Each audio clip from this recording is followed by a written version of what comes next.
কি গো, মুরগির ছাল তোমার এখন রান্না হয়নি? এই যে বসাচ্ছি, বাকি রান্না সব হয়ে গেছে।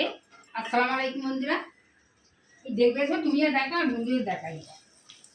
কুমড়ো শাক ডাল দিয়ে, ডাল দিয়ে কুমড়ো শাক দিয়ে, আর এদিকে মাছের তেল কচু দিয়ে আলু দিয়ে রান্না। এদিকে আছে পটল আলু ভাজা, আর এই কুমড়োর ডাঁটা দিয়ে খাসির চর্বি দিয়ে রান্না।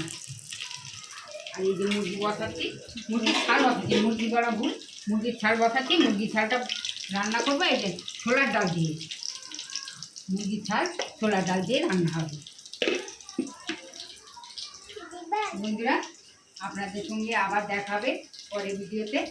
খোদা হাফেজ, টাটা। টাটা করো, টাটা। তুমি বলে দাও দিদিভাইকে, দিদিভাই বলো টাটা করো। ইয়ে বাবা।